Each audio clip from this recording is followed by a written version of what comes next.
Hi, I'm Jennifer Serino Stasch, the Director of the Lake County Workforce Development Department. In this career chat today, we're going to be talking to two workforce professionals, Bob Podgorski and Roger Robinette, to help us understand how to effectively work with staffing and temporary agencies. As a job seeker, it's no surprise to you to see the number of job ads out there for placement agencies. This is a trend that employers have taken on over the years, and especially during the recession. The number of job ads out there to be hired through staffing, temporary work, placement agencies has increased. According to the Bureau of Labor Statistics, 2% of the workforce in April 2012 were part of that hiring, were employed through staffing agencies.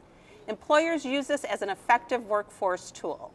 They use this type of hiring to increase their employee base when there's a large volume to be hired at one time, to hire affordable high-end talent, and also to try out some individuals in a job. Again, as I mentioned, we're joined here by two workforce professionals, Bob Podgorski and Roger Robinette. If you'd like to introduce yourselves. I'm Bob Podgorski, and I'm with R.P.P. Enterprises. We're a career advancement company that does career programs for various organizations, not-for-profits, as well as for-profit societies and associations.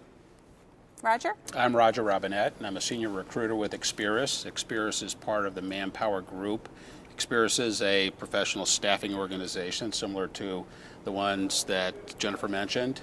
We put people to work in contract, temporary positions at various corporations within Wisconsin and Northern Illinois. Help our job seekers out there understand what's the benefits in working with a temporary agency, a staffing agency, a professional hiring agency. I think the benefits certainly are, first of all, they are a central point for those opportunities that corporations are looking for. But as well, it's a way of gaining income. It's certainly a way of filling the gap between full-time type of positions. It's also an opportunity for individuals to have a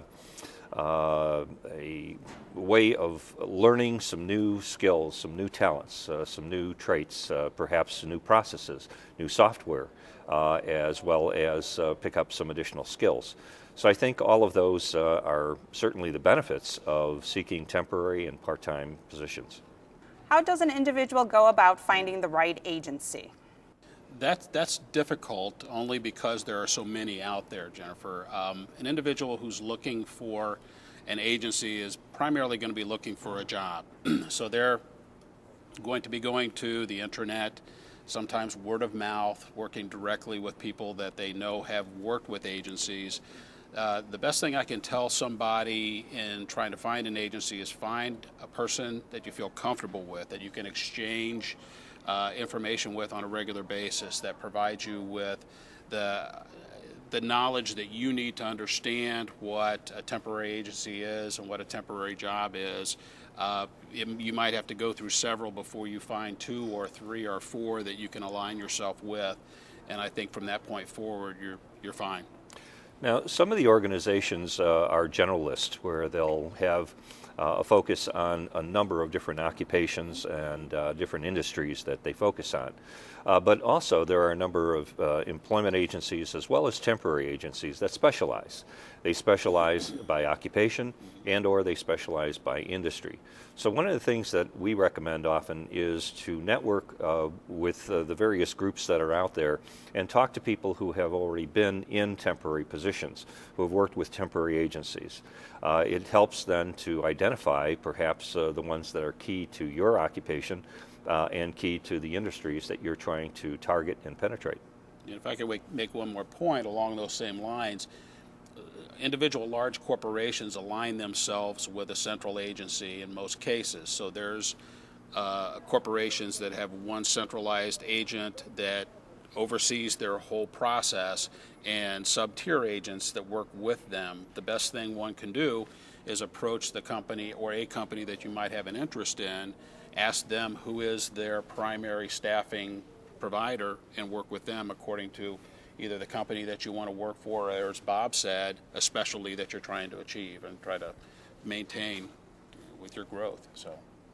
And so when an employer is working with a staffing agency, they have laid out their expectations. Absolutely. What are those expectations that a job seeker should be aware of? Typically, a corporation is bringing a person in because they're trying to save cost, augment staff, or bring in a specialist to cover a certain project. So the expectation is basically what is on that job description. Sometimes they're very in-depth, sometimes they're very vague. You have to be able to interpret what that individual, that hiring manager is asking for. Outside of that, it's just preparing yourself for what the culture of the company might be, what you might be asked to provide, maybe over and above the job description. But expectations are kind of hard to see other than that job description unless you can work with somebody that's in that company. Now, I think also that a person may want to think about how they add value, how their position that they've just found through the temporary agency can be added to and increased in terms of their value to the company, to the employer. Give you just one example. There was a lady who came into an administrative position. She happened to have a project where she needed to get it to the mailroom. As she entered the mailroom, she saw two individuals who were struggling to get a large mailing out, folding documents, putting them in envelopes, putting the postage on, and sealing the envelopes, of course. And they had a deadline. And as she looked at that, she said, perhaps I could help you with that.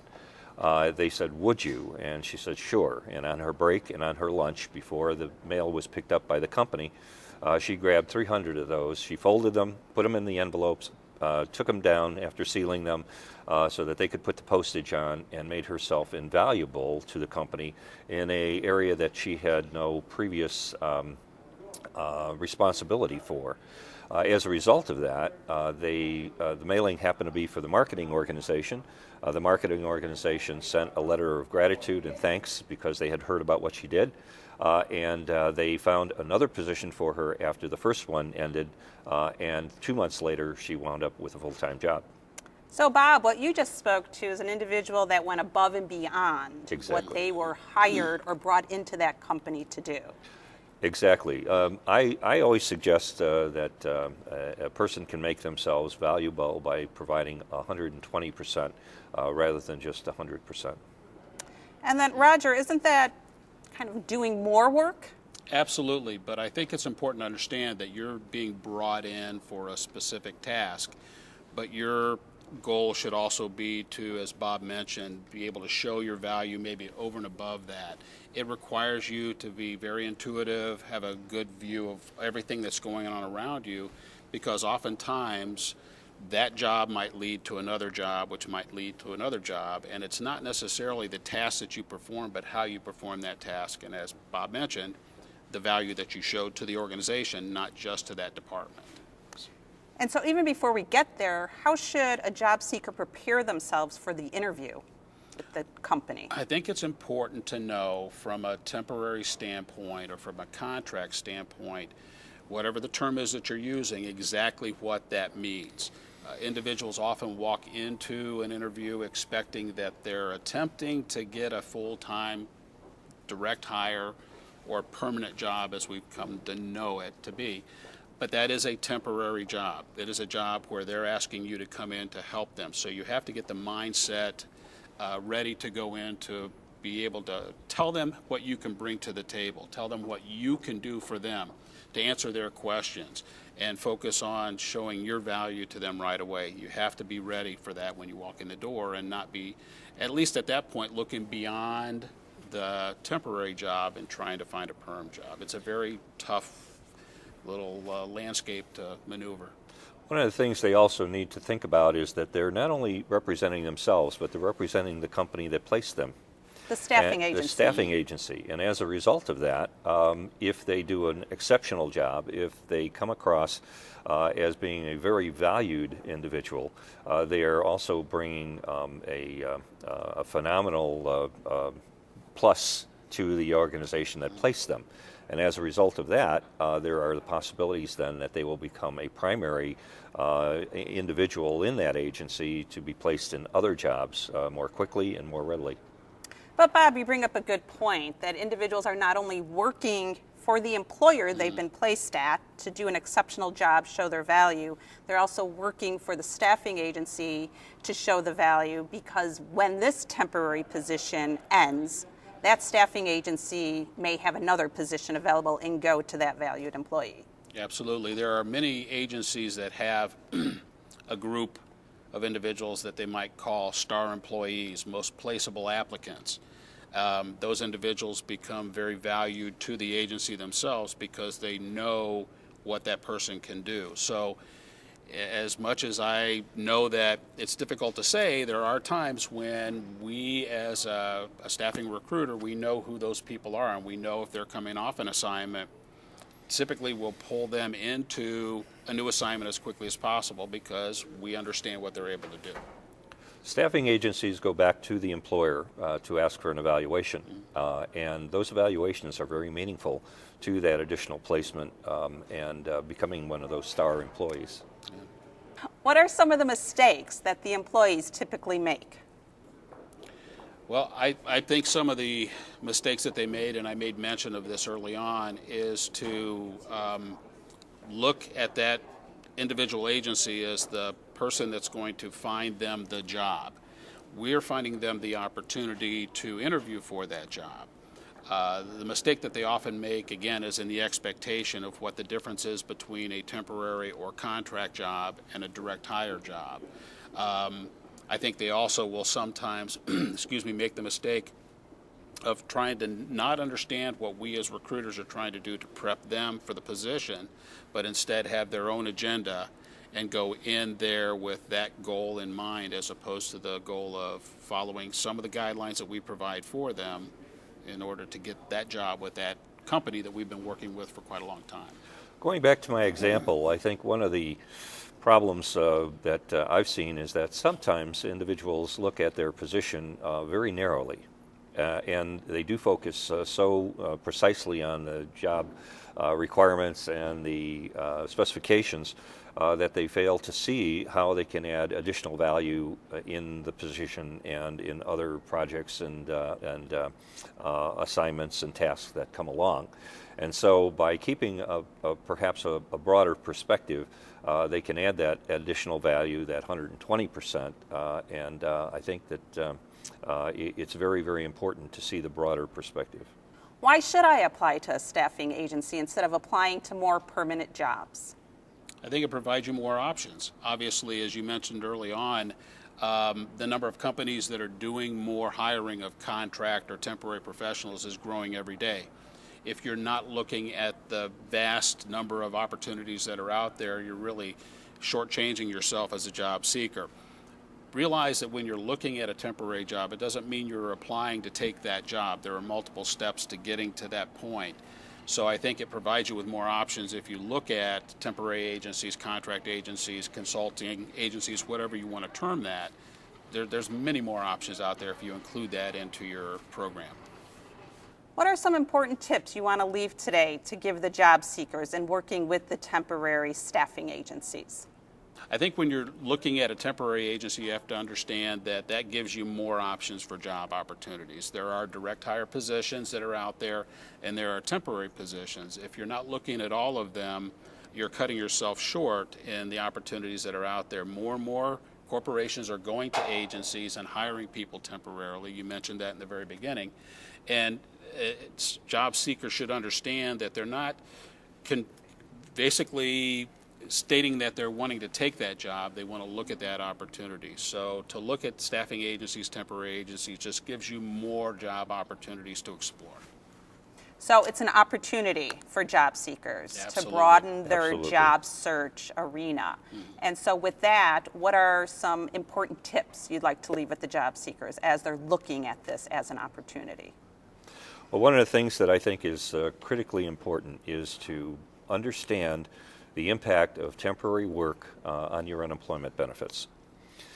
It's important that the individual talk with a representative from the state Illinois Employment Service so that they fully understand what the ramifications are of working in a part-time or temporary position. It can impact their unemployment benefits.